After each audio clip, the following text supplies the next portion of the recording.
Welcome back to the workshop. Today we're going to get started on the finishing process for the large oak bowl. And I'm hoping, fingers crossed, that the process I have chosen will blend this spalted sapwood a little bit more and make it look a bit more even. There is another step I still have to do, but I thought I'd wait, and I'll explain that when we flip it over. The process is very simple. It is concentrated tea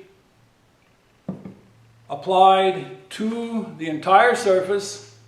Then I have a vinegar and iron solution, which is known as iron acetate, which will go on top of that while it's still damp and will convert the wood to a blackened color. So that's called ebonizing, and we're going to cross our fingers now and hope for the best. This is what I chose to do because I am not happy with the color of the sapwood for my interpretation of this creation. So I'm going to go through the process. Not sure if we'll get a chance to edit this out or not, but it's nothing more than brushing on the tea. And so I'm going to chat while I'm doing this with thoughts that come to mind. So if this piece of wood were all one color, or if the sapwood were more balanced, there's a good likelihood that I would have just used a natural oil and wax finish. But because of these color differences, that's when the idea of ebonizing it came to mind. Now, the end grain will take more than the long grain. So this being the long grain. So I'm applying it more to the long grain now first. All the way down the bottom, up the other side. And then we'll go, the last part we'll do will be the end grain, because it will soak in quicker there. And it's pooling at the bottom here, which I'll take care of when I turn it over. And when I turn it over, you're going to see that the tenon is still on this. I'm leaving it on right now because in case I want to go back and put it on the lathe for hand sanding, I can always finish the bottom after I carve it. I'm going to be carving the bottom on this. So here I'm starting to apply up to the end grain over here, and it's soaking in just like a sponge. You want to make sure you get enough on it so that this is evenly damp.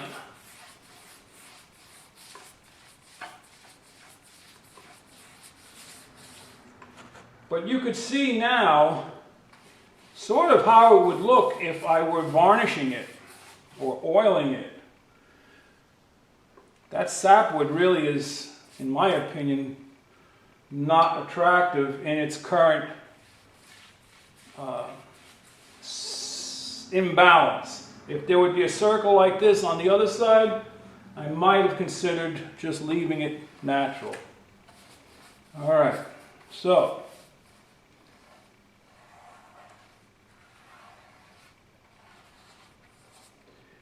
I have paper towels here that I'll use to dab it off, but you got to be careful with paper towel when finishing. You can leave bits of paper towel in the finish. I use a lot of paper towel for finishing, but you got to know, like the old song goes, you got to know when to hold them, know when to fold them, and then when to stop. Okay. Ready to turn over. And I may go over this again. I'm not sure, quite sure yet. You see the tenon is still on. That's because I'm not sure yet exactly if I am finished or if I'm not finished. I'm going to be carving this off and then putting a little detail in the bottom here. And that'll all be done by hand.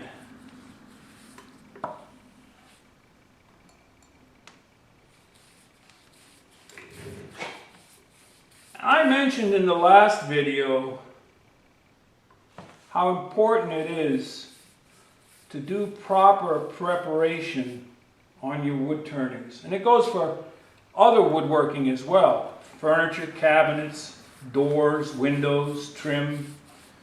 You want to prep your surface. That's where all the work is.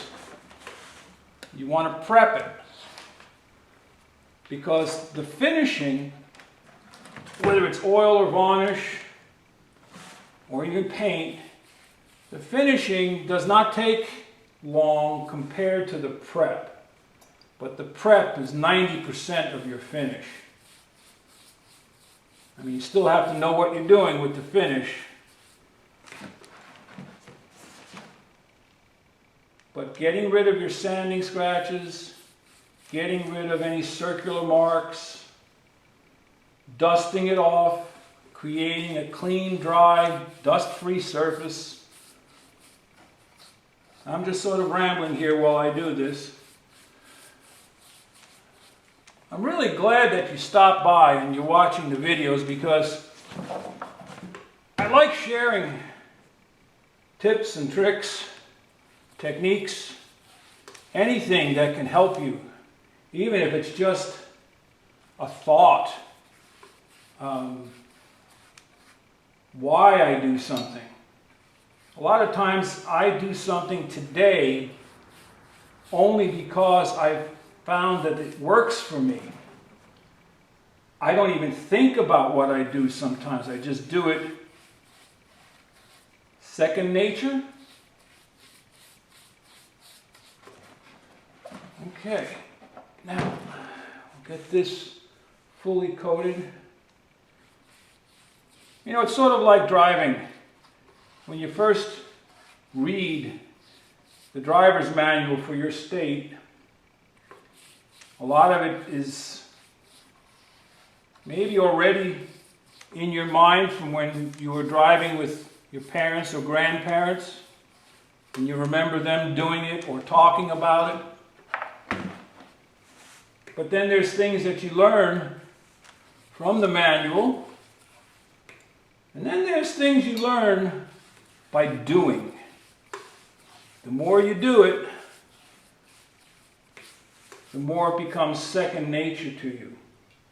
Like slowing down before you get to a light instead of right at the time you're there. It's easier on you. It's easier on the car. It's easier on the tires.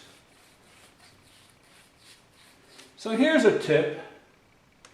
When I say tip, that means I'm going to say something. And I get in trouble for it and with it, just like everybody else. But you see here, there's a hair from the brush. You see where there's a darker streak here? Well, that's from a run. It ran down. So I need to go back over that a few times now to make sure that I have enough of the tea on there to match how much got stuck in the run. Because the run will always end up being darker. Same thing goes for when you're oiling something. When there's a run, the run is going to be finished differently. So you want to try not to have runs. It would be nice on something this big to have a sprayer, but we're going to go with this because everybody can do it this way. So here, once again, I'm back on the end grain. I'll start up here, but I don't want to run, so I'll go all the way through.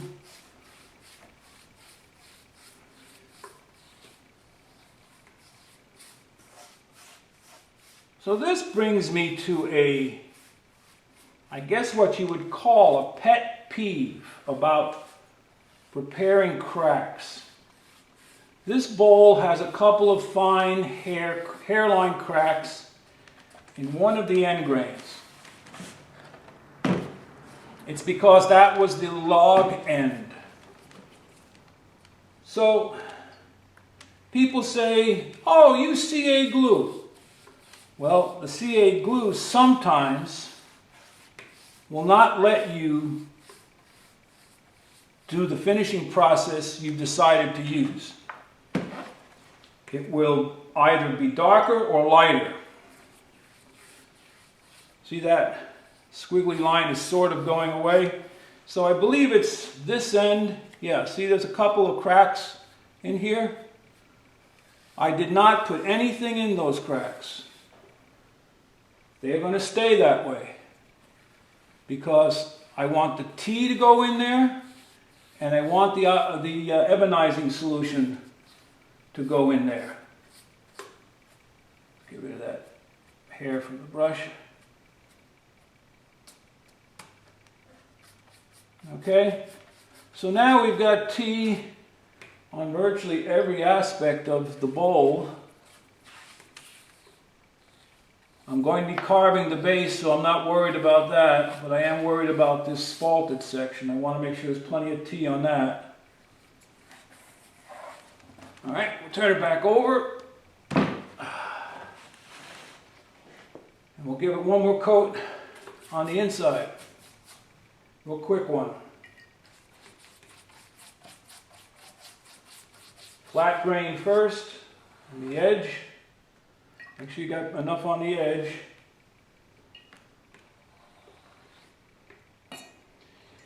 Now there is, for ebonizing, there is also another tea solution you can make. This is just black tea.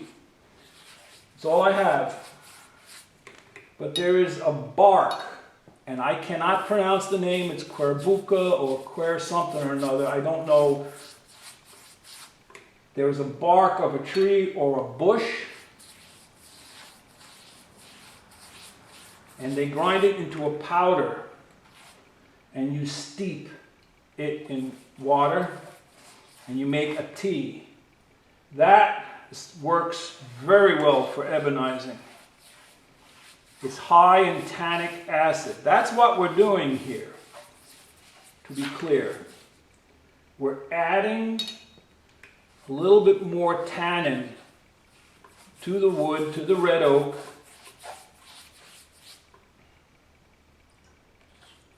so that when I put the iron acetate, which is vinegar and steel wool, and you want to wear gloves. All right, that's all I need from the tea. So now what I'm going to do is I'm not going to wipe, but I'm going to dab off the excess liquid. I don't want to wipe it because I don't want to add any sort of fibers from the paper towel. I just want to get the excess off.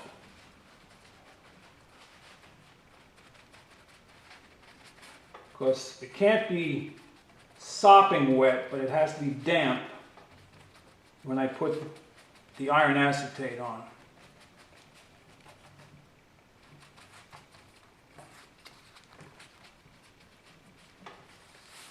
Okay, see what the other side looks like.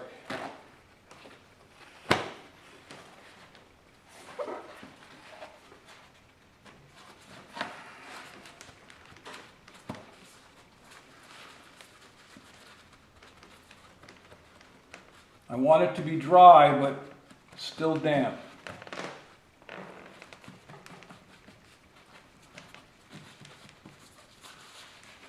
And that's another reason to wear gloves. Your hands have oil and acid both. And so by wearing gloves, you won't leave fingerprints.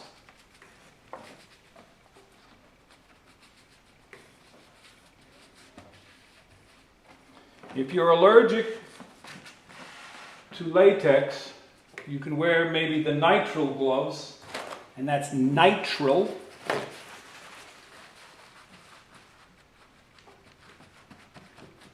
I know some people are allergic to latex.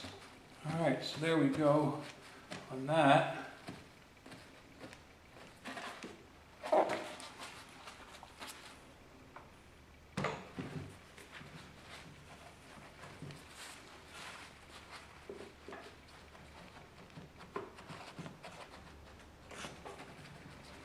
So what's going to happen on this now is this is raising the grain too.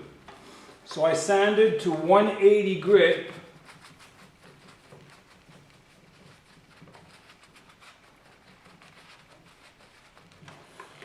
And after the iron acetate dries the first time, I might have to sand it a little bit with 240 and then apply the iron acetate again without the T.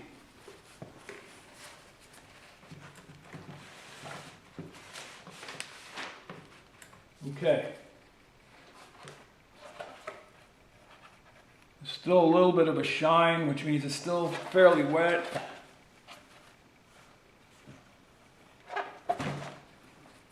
Just want to make sure we got all the excess dabbed off.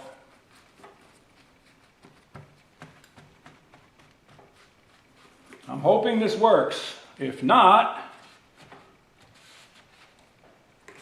I will have to resort to using dyes. So, now that this brush is contaminated with the tea, you can't use it for the iron acetate. So what I'll be doing is making an applicator up using paper towel. I'll fold it again, fold it a third time, and I have an applicator. And that's why I have it in a squeeze bottle. So here goes, folks. We're going to work from the bottom up.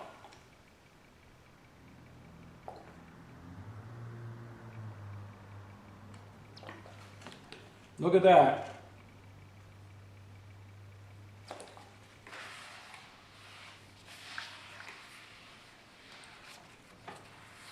Well, that didn't take long.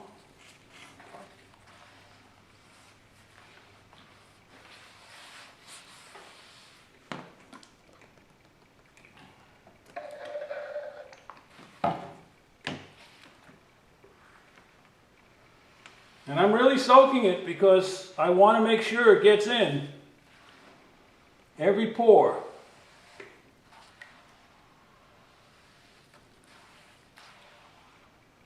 And I think this may be perfect for what I need to do.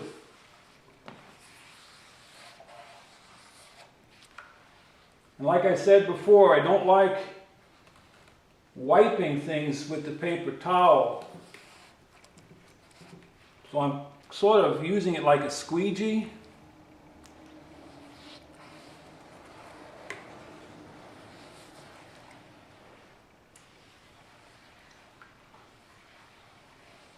All right, that's the inside.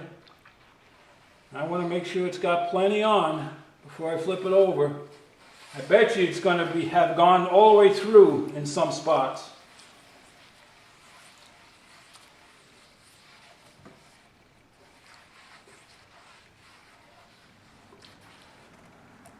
All right.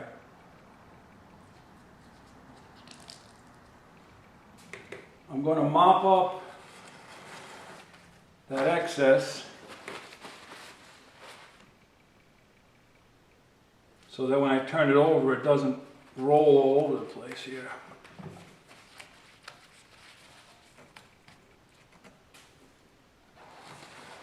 And this is just water-based, basically it's vinegar. So I'm not worried about those rags combusting or anything. Oh boy. Let's see what we're going to do here.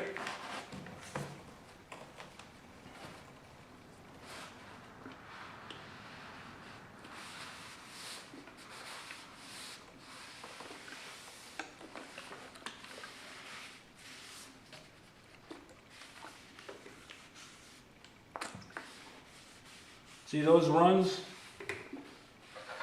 Boy, spray would have been nice.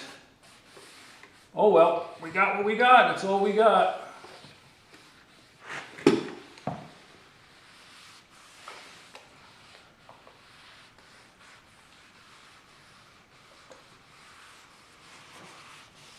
Boy, that's changing color fast.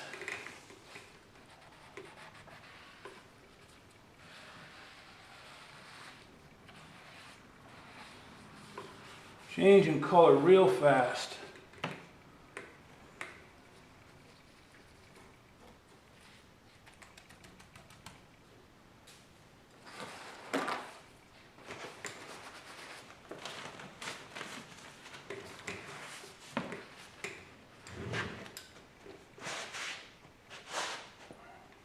Get some on the floor, you got to clean it up. All right.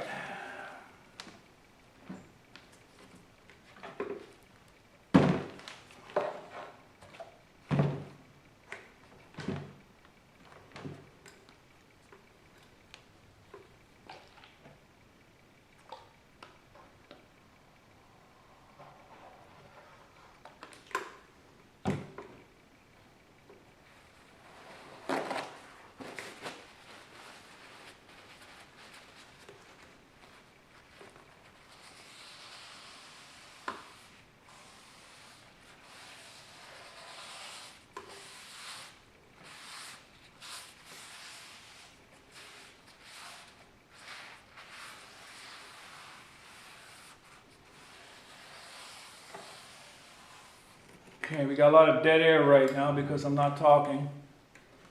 I'm not saying much of anything.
I'm fairly happy with the way the sapwood has darkened. The heartwood and the end grain is much darker. So this will probably be a really good candidate for some color. Some red, some yellow, added in some of these. It'll highlight some of the other areas. See, like right in here, the grain is almost like it's not even taking. I don't know if you can see that. Can you see that here? It's like this, the grain is not even accepting the iron acetate solution up here as well. Almost like the spalting has created a barrier. You see that? I mean, it's pretty interesting. We'll have to see what it looks like when it's dry.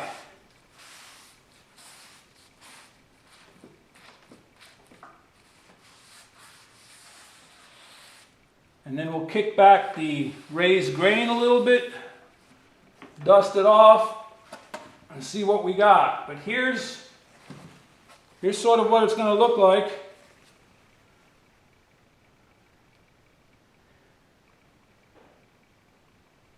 Tea solution with iron acetate solution on top of it, and the sapwood has blended to a more acceptable tone. If I can get this area and this area blended with a little bit of color, maybe some dyes, I'll be very content with that finish. Get a tung oil finish on it, 3, 4, 5, 6, 7 coats, rubbed in, burnished. Very attractive.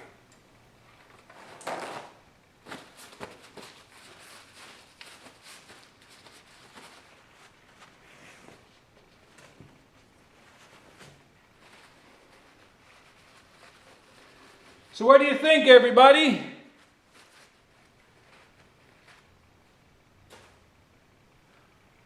What do you think? Ebonized red oak. Can't wait for it to dry and get a finish on it. That's exciting. You may want to try it. Don't be afraid to take something and improve on it, but make sure you always test it. I did some test pieces.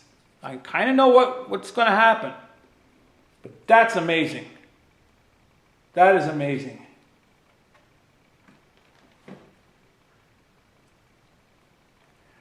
That looks like 1,000-year-old bog oak. That is amazing. Listen, everybody, head out to your shop. Go make some shavings. And then ebonize. Walter out.